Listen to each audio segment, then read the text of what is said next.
Hey guys, welcome back to our channel. It's নীলাসাস lifestyle. তো কেমন আছো তোমরা সবাই? আশা করি তোমরা ভালোই আছো, যেহেতু শীতটা সবারই মোটামুটি ভালোই কাটে। আর স্নান করে বেরিয়েই দেখি এই যে দোলে দোলে চলছে, যেহেতু বাচ্চার ঘুম পাচ্ছিল আর ও ঘুমটা পাড়িয়ে দিল। আর ও সৌদির একটা কয়েন নিয়ে যে বলছে এটা সৌদির কয়েন নিয়ে খেলা করছিল। আর এদিকে মাসি বাড়ি আসছে, আর এদিকে বাড়ি এসে দেখছি দাদু ওই বোঁদে বলে ওগুলো ভাসছিল, আর আমি এগুলো ক্লিপ নিচ্ছিলাম, জিজ্ঞেস করছিলাম কি কি করেছে না করেছে। আর এইদিকে কোলে নিয়ে দেখো ওর তাড়াহুড়োটা দেখো, ও শান্ত মেজাজে থাকতেই পারে না, যেহেতু ছেলেরা একটু হয়ই চঞ্চল। আর এইদিকে আমাদের খাবার দাবার ব্যবস্থা চলছে, কারণ আমরা অনেকক্ষণ ধরে কিছু খাইনি, বিশেষ করে আমি সকালের খাবার খাইনি। দাদু বুদেয়াগুলোকে একটু লাল লাল করে ভেজে নেওয়ার পরে মিষ্টি সেটাই এদিকে ভাজাভুজি করুক আর আমরা এগিয়ে যাই। বলো তো বন্ধুরা, কোন পানি কানে শুনতে পাই না? তোমরা তাড়াতাড়ি কমেন্টে জানাও। আর দেখো, সন্ধে হতে না হতে আমাদের বাড়িতে কাটাকুটি শুরু হয়ে গেছে, কারণ কালকে ভোজ মানে পায়ের রাইস সেরেমনি আছে, ওর জন্য তোড়জোড় চলছে। আর গ্রামের বাড়িতে এটাই হয়ে থাকে, এই দিকে তোমার কাটাকুটি ভাজাভুজি রান্না এসব হয়ে থাকে আগের দিন থেকে। তো ভালো লাগছিলো, একটা আলাদাই মানে এক্সাইটমেন্ট ছিল। বোনরা এদিকে ফুলকপি, আলু, পটল, গাজর এসব কাটাকুটির জন্য প্রস্তুতি নিচ্ছিল, আর ওরা প্রায় এই ফুলকপিগুলোকে আলাদা আলাদা করছিলো। এদিকে বোঁদেয়াটা মানে বোঁদে না কি বলে ওটা কমপ্লিট হয়ে গেছে, আর আমার একটু বাটিতে নেওয়া হয়ে গেছে, যেহেতু খেতে ভালো লাগছিলো। আর এইদিকে আবার এইবারই চলে এসেছি, যেহেতু ভিডিও সন্ধ্যাবেলা আপলোড দিচ্ছি, সেই টাইমটা এখানে নেটওয়ার্ক পাওয়াই যাচ্ছে না।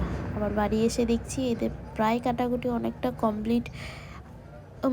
কমপ্লিট হয়নি, অনেকটাই এগিয়ে গেছে বলতে এখানে তোমার মূলো, পটল, তারপরে কি কুমড়ো, এসবগুলো বেশ অনেকটাই কাটা হয়ে গেছে লাস্টের দিকে। এখন তোমাদেরও কি গ্রামের বাড়িতে এমনটা হয়ে থাকে?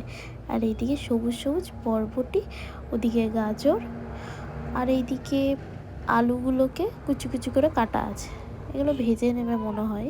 হ্যাঁ, এদিকে সিম আছে। যাই হোক, ভালো লাগছিল দৃশ্যগুলো দেখতে, ভাবলাম তোমাদেরকেও একটু শেয়ার করি।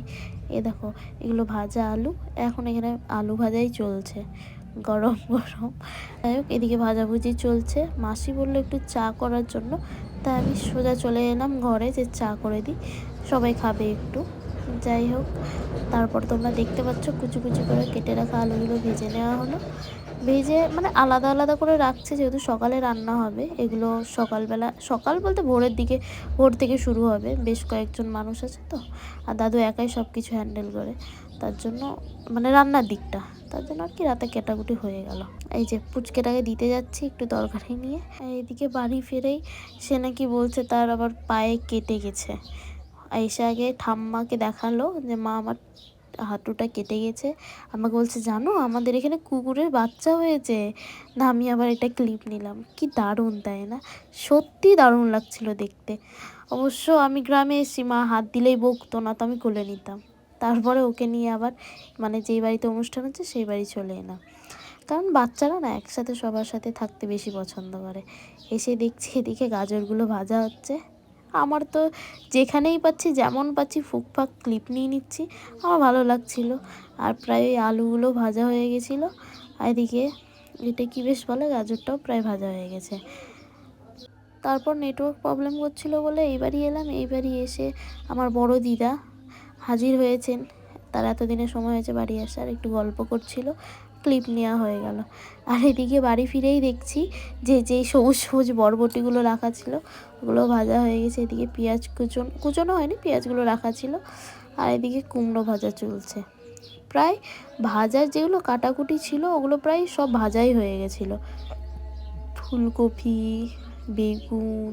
কি তোমাদেরও এরকম গ্রামের বাড়ি আছে যেখানে কোনো অনুষ্ঠানে সবাই একসাথে হও, তারপর রান্না বান্না হয়, ইয়ার্কি ঠাট্টা হয়, আড্ডা দেওয়া হয়? আর এদিকে এই ভাজাভুজিগুলোকে এক সাইডে রাখা হয়েছিল। আর আমার না সত্যি মানে প্রায় 9টা কি 10টা বাজছিল, আমার খিদে পাচ্ছিল, খেয়ে নিলাম। আর এইদিকে তোমাদেরকে ক্লিপটা নেওয়া হয়নি, টুক করে আমাকে সারপ্রাইজ দিয়েছিল বড়মশাই, চুপ করে এসে, তাও আবার গ্রামে 9:30টার দিকে এসে। আমি তো অবাক হয়ে গেছিলাম যাই হোক এসেছে, অনেক খুশি পেলাম, যেহেতু একা একা ছিলাম। মাসি ছিল, তবে ওকে মিস করছিলাম, ওর সাথে ঝগড়াগুলো মারধরগুলো। টুকুর টুকুর করে এখন যাচ্ছি ওই বাড়ি, রওনা দিচ্ছি এই কারণে যে আমরা মানে ওই বাড়িতে, তোমরা তো জানো 2 দিন ধরে ওই বাড়িতেই থাকছি, তাই চলে এসেছি। টাটা গাইস, ভিডিওটা যদি ভালো লেগে থাকে অবশ্যই লাইক করো, সাবস্ক্রাইবটা ভুলো না।